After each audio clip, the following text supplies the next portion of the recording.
नमस्ते दोस्तों। आज हम बात करने वाले हैं एक बहुत ही इंटरेस्टिंग टॉपिक पे और वो है why people leave New Zealand. New Zealand को दुनिया का सबसे खूबसूरत और पीसफुल कंट्रीज में से एक माना जाता है। साफ हवा, ग्रीन माउंटेन्स, लो क्राइम रेट और हाई क्वालिटी ऑफ लाइफ के लिए भी वो बहुत फेमस है। लेकिन हैरानी की बात ये है कि हर साल हजारों लोग न्यूजीलैंड छोड़कर दूसरे देशों में शिफ्ट क्यों हो जाते हैं। आखिर ऐसी क्या वजह है कि इतने सुंदर देश को छोड़कर लोग दूसरे देशों में जाते हैं? ऐसी भी क्या मजबूरी है? आज की वीडियो में हम जानेंगे टॉप रीजंस। वीडियो एंड तक ज़रूर देखिएगा गाइस। तो नंबर 5 पे आता है हाई कॉस्ट ऑफ लिविंग। दोस्तों, न्यूजीलैंड में रहना बहुत महंगा पड़ सकता है। वहाँ घरों के रेंट, प्रॉपर्टी प्राइसेस दुनिया के कई डेवलप कंट्रीज़ के मुकाबले काफ़ी ज़्यादा हैं। ऑकलैंड जैसे शहरों में एक नॉर्मल अपार्टमेंट का रेंट ही आधी सैलरी खा जाता है। ग्रॉसरी आइटम्स, इलेक्ट्रिसिटी बिल्स और डेली एक्सपेंसेस भी काफ़ी हद तक एक्सपेंसिव होते हैं। बहुत से लोग कहते हैं कि अच्छी सैलरी होने के बाद भी सेविंग्स करना बहुत मुश्किल हो जाता है। इसी वजह से कई फैमिलीज ऑस्ट्रेलिया या दूसरी कंट्रीज़ में बेटर फाइनेंशियल अपॉर्चुनिटीज़ के लिए शिफ्ट हो जाते हैं। कई लोग अपनी इनकम का बहुत बड़ा हिस्सा सिर्फ रेंट और बिल्स में ही खर्च कर देते हैं। इसके अलावा भी गाइस बहुत सी चीज़ें हैं।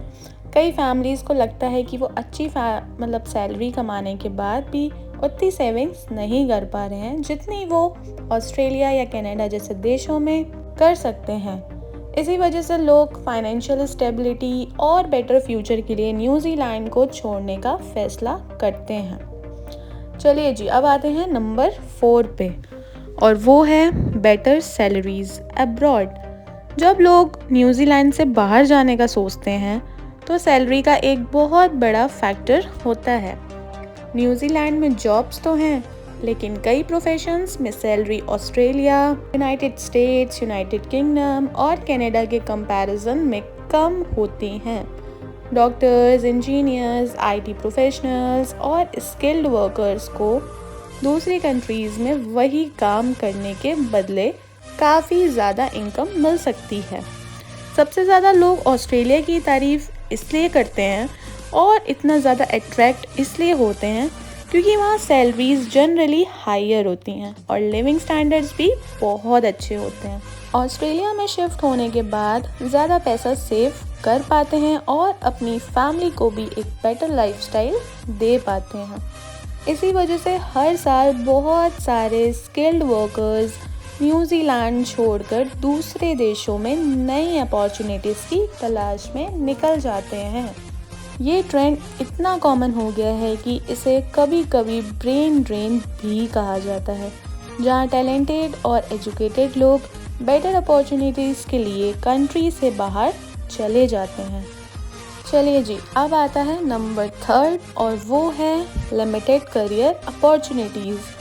न्यूजीलैंड की पॉपुलेशन सिर्फ लगभग 5 मिलियन के आसपास है, जो दुनिया के कई डेवलप कंट्रीज़ के मुकाबले काफ़ी कम है। छोटी पॉपुलेशन का मतलब ये नहीं कि छोटी जॉब मार्केट। कई इंडस्ट्रीज़ में अपॉर्चुनिटीज़ लिमिटेड होती हैं और प्रमोशन या करियर ग्रोथ के चांसेस भी कंपैरेटिवली कम हो सकते हैं। Tech industry, finance sector, entertainment industry और कुछ स्पेशलाइज्ड फील्ड्स में जॉब की संख्या उतनी ज़्यादा होती जितनी अमेरिका, यूके, ऑस्ट्रेलिया में देखने को मिलती हैं।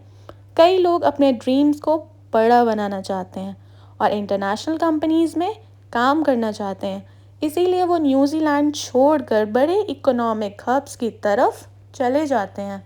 उनका मानना होता है कि अगर उन्हें करियर में मैक्सिमम ग्रोथ चाहिए तो उन्हें ग्लोबल मार्केट्स में जाना होगा, जहां अपॉर्चुनिटीज़ और कंपटीशन दोनों बहुत ज़्यादा है।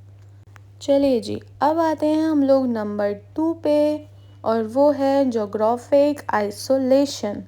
न्यूजीलैंड की एक और यूनिक प्रॉब्लम है और वो है यार उसकी लोकेशन। ये दुनिया का सबसे आइसोलेटेड कंट्रीज़ में से एक माना जाता है। ये ऑस्ट्रेलिया के अलावा किसी बड़े कॉन्टिनेंट के पास नहीं है और यूरोप, एशिया, नॉर्थ अमेरिका से हज़ारों किलोमीटर दूर शिफ्ट है। इसका मतलब है कि इंटरनेशनल ट्रैवल काफ़ी महंगा और टाइम कंज्यूमिंग हो सकता है।